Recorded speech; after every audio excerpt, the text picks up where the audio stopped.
How would you like to heal division with compassion? Giselle Taraba will tell us how. And what's so special about Giselle is she's a TEDx speaker, author, researcher, former professor, host of the Love and Compassion podcast, and CEO of Maitri Center for Love and Compassion. So Giselle, tell us why it's so important for entrepreneurs to learn how to heal division with compassion. Heal Podcast with Lily Patrascu shares longevity and anti-aging techniques to stay young forever, increase energy, overcome addiction, and live your longest, best life ever. Shared by world's most innovative, alternative, and traditional health thought leaders, healers, and doctors. Discover quantum healing strategies to heal your mind, body, and soul. So thank you for that question. When I was in leadership, so I was in management for over 20 years, as well as was a director at a children's aid society. And relationship management is what management is about. It's basically all addressing relationship problems and relationship issues. That was the core of what leadership had to do. And there was a lot of unaddressed issues that, had they been addressed with true conversation and compassion and true curiosity, like people just rush to judgment instead of getting really curious as to why people behave the way that they do. But when you actually start to engage in true conversation and bring people together in that reconciliation and collaboration and communication, you see that the culture shifts quite significantly. And there's a lot of research out there talking about the power of compassion, talking about the power of relationship building. And as you see right now in the world, we have so much division, so many people feel isolated, and there's so much conflict. And if we truly want to create a world where peace reigns, where we can come together in conversation and in dialogue, I think that we can then create a better world. That doesn't mean that we're not going to have conflict. It just means that it will be addressed in those moments and we'll be able to become closer afterward. It doesn't mean that we eliminate conflict because we're diverse. It just means that we won't get to the point where we see each other as enemies. Thank you. Tell us your blueprint for how entrepreneurs can use compassion in order to reduce division and to promote peace in and love in companies. Well, I think there are a number of things that are really key. The first thing is really to have compassion and love for yourself. And that is really the starting point. The more compassionate I became with myself and the less I criticized myself, the more curious I became with myself about why I behave certain ways, the more curious I became about other people. The more love and compassion I gave myself, the less I needed other people to behave in specific ways, because I was no longer giving my power away to other people to determine how I felt about myself and about my life.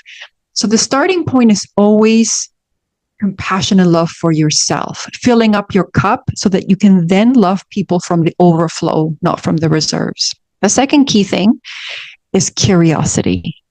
We don't get curious enough. We jump to conclusions and judgments. But when we behave in a specific way that may not be regarded as positive, we want other people to get curious about us as to why we're behaving that way. So curiosity really is the second fundamental thing in order to increase the level of compassion in the world. Thank you. Let's take a practical example. Let's say that you have a co-worker that, I don't know, let's say you ask them to, please, can you finish this report? Or I don't know, something that is kind of like part of their job. Or imagine that they made a massive mistake in the report that could cost the company tens of thousands of pounds in terms of like image, or in terms of like actually, if that client, if the company's client saw that, it could cause a big trouble. Okay. Now let's say you point this out to this coworker. Let's call him Steve as an example. And then Steve starts snapping, and starts to kind of have a really bad attitude.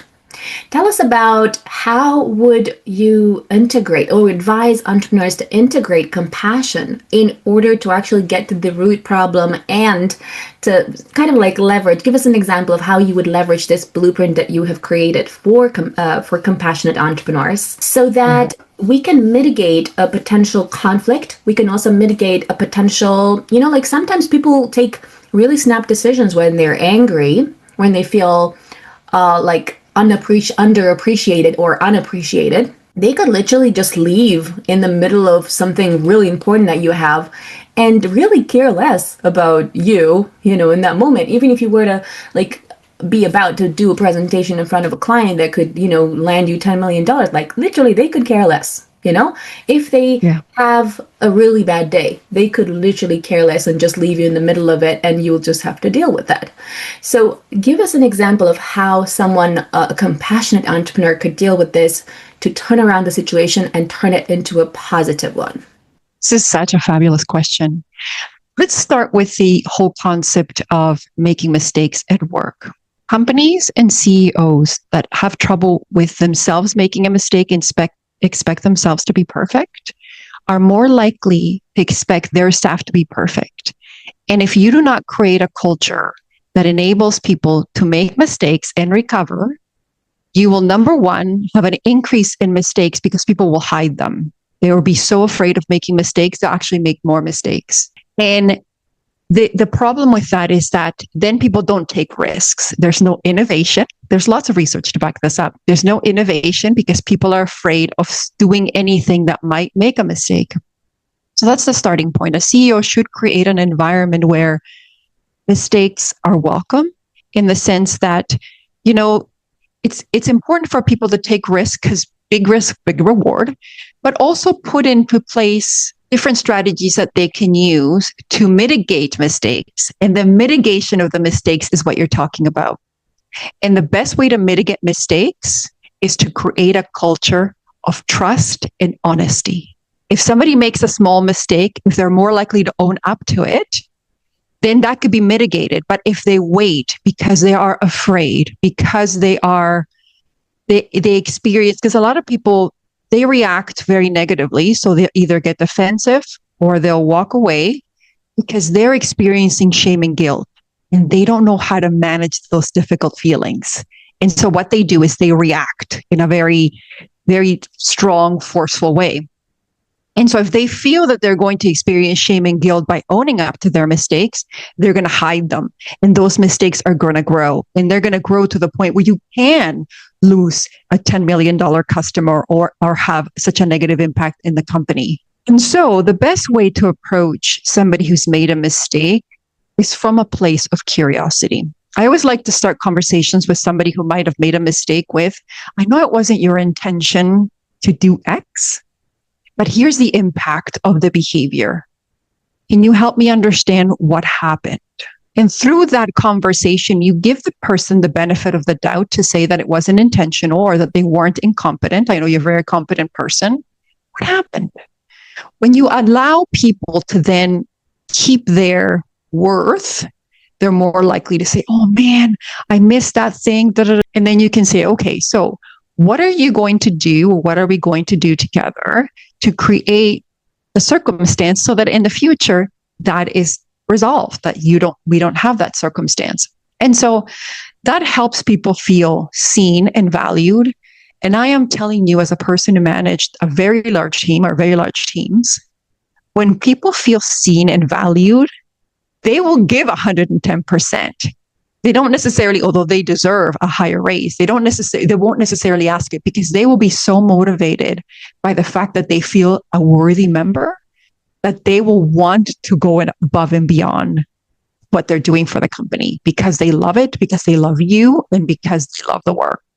But when you treat people like cogs in a wheel, they are less likely to want to do things and more likely to hide mistakes. Thank you. Give us another example of what else needs to happen in communication so that you can have compassionate teams and compassionate communication that will lead to high productivity and high sales and fewer mistakes? What other kind of sentences or way of phrasing things we could say in order to optimize that process? I'll give a very practical example. So for this podcast, okay, I have a team of editors, and one thing that they do is that they write the description, of what was said. I mean, they do, use AI for that.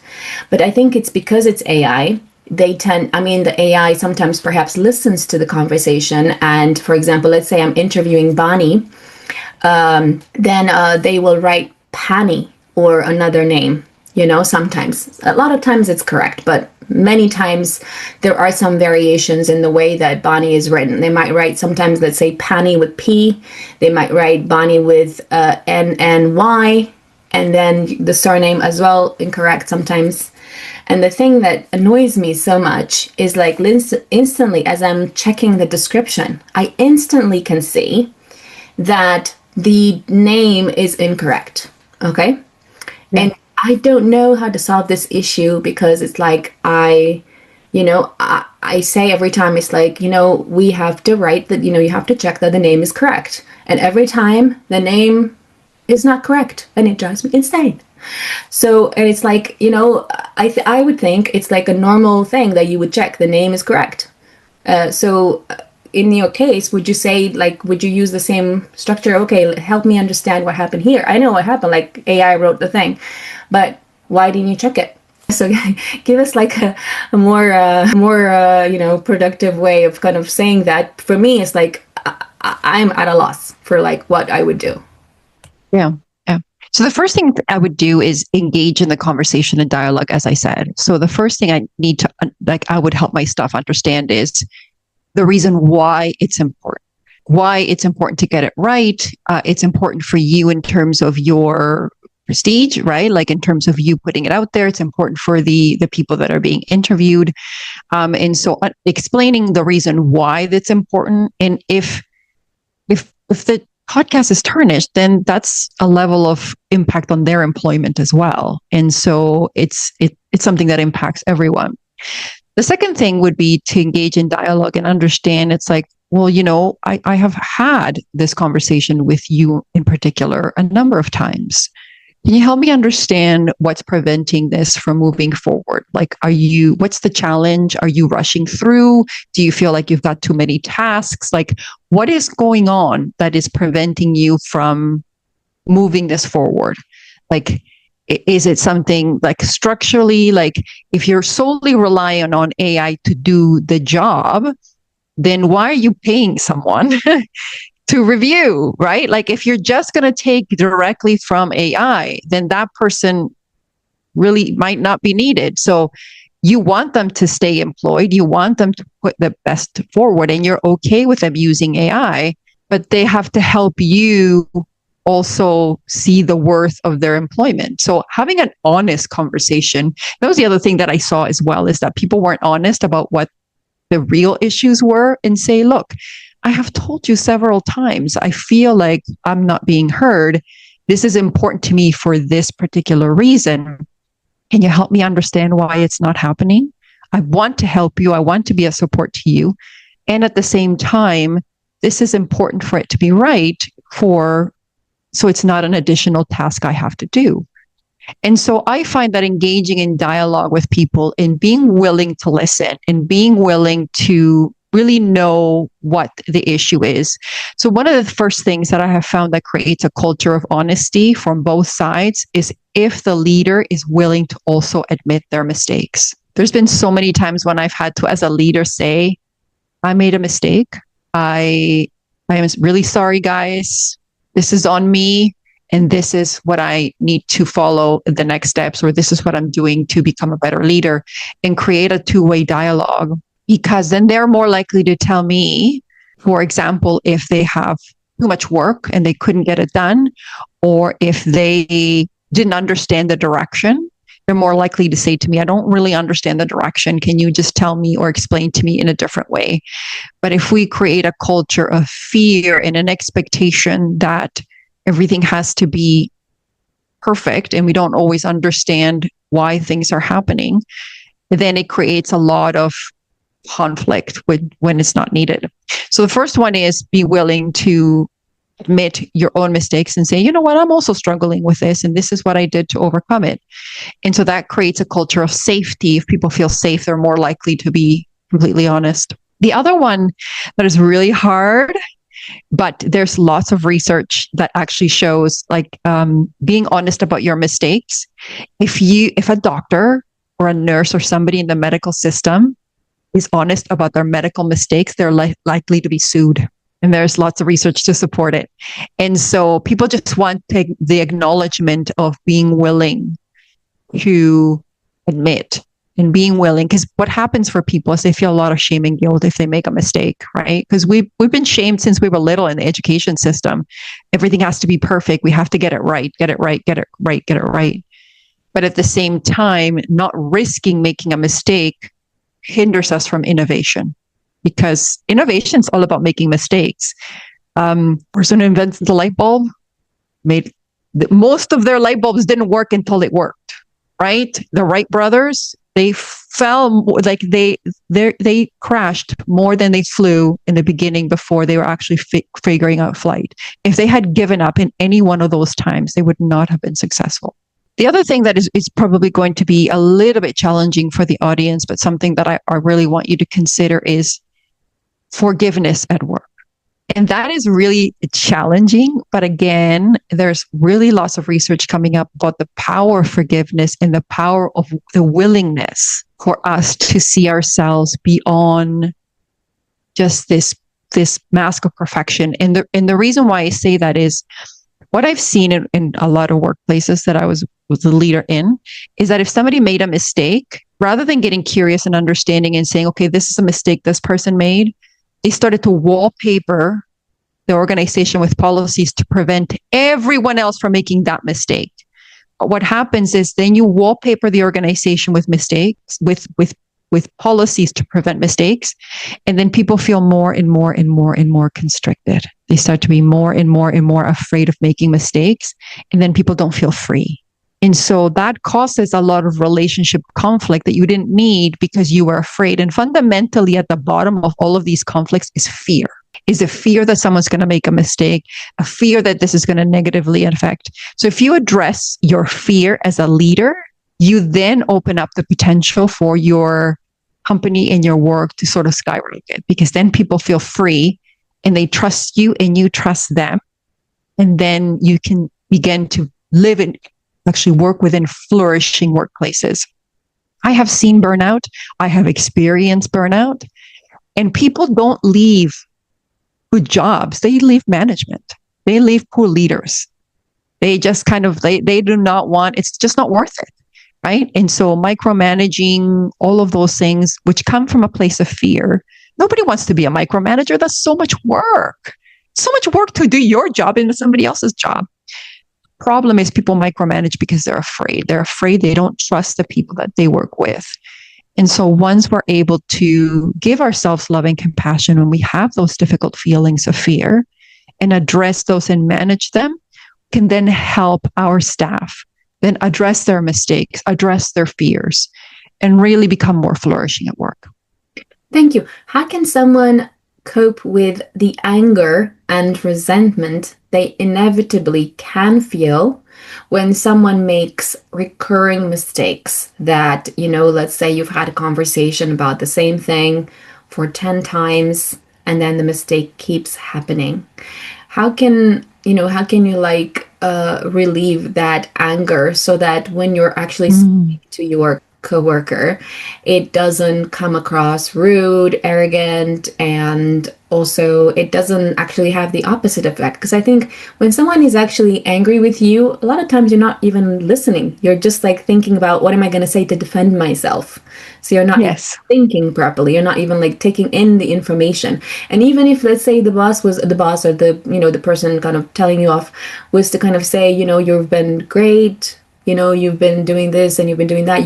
All you're listening for is the but, you've been making these mistakes and so on. So how can someone deal with that? Yeah, great question. Great question.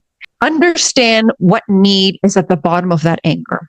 So anger is a very complex emotion, usually hides other deeper feelings such as sadness, frustration, not feeling heard, not feeling seen, not feeling acknowledged, not feeling validated. And so understand what need is behind that anger. Because ultimately, if you're the CEO of your company, you have the right to let go of people that are not performing.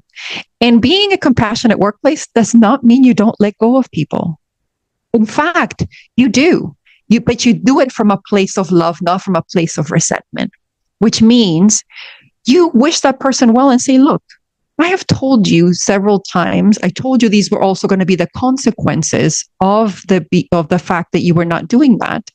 I don't think this is working out. Perhaps you need to find something that is more aligned with how you want to work and the way that you want to work.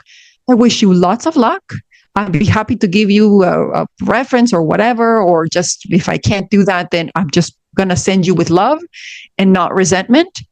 And then that's it. You can part ways from, it's the energy that you release people with. It's not the act of letting people go. There's been many times when we have let people go and it was actually the best thing for them. They were not in the right job. They were not doing the right thing that was in alignment with their heart. So letting go of people doesn't always mean that you're not being compassionate. In fact, sometimes truth is love. And so if the person isn't performing up to their level, then saying that it isn't working out is an act of love for ourselves. It's an act of compassion for ourselves because we are being very frustrated within the relationship. And so being honest in that way, but managing, as you mentioned, your emotions first, which is what need is not being met in this moment for myself? What real need? Because ultimately, if this is my company, I have a right to have the people that are going to be in alignment with the kind of work that I want to do, that they're passionate and willing and, attention to detail and all of those things. So understanding what your needs are, your true needs, giving that to yourself in terms of validation. So if you're not feeling heard, and this maybe reminds you of something where you weren't heard when you were younger, knowing that you're worthy, that your perspective is valid, that you have asked several times and they're not listening to you. You're worthy to be listened to. You deserve someone who is going to pay and love your podcast or whatever company as much as you do. And if it's not working out, then you have the right to be able to say, hey, can you help me understand? Because I've done this a few times. I don't think I can move forward with this because this relationship isn't working out for me. But I wish you the best of luck. Maybe there's something else for you that maybe fits better. And so that's just a starting point where you can start to engage in the dialogue. And really, I think what also helps you have compassion for yourself is that you have good boundaries. Compassion means we have good boundaries for ourselves. And so we don't allow people to walk all over us. We don't allow people to take advantage of us. Out of love for ourselves, we say, this might not be working out for me. Thank you. Tell us where entrepreneurs can connect with you.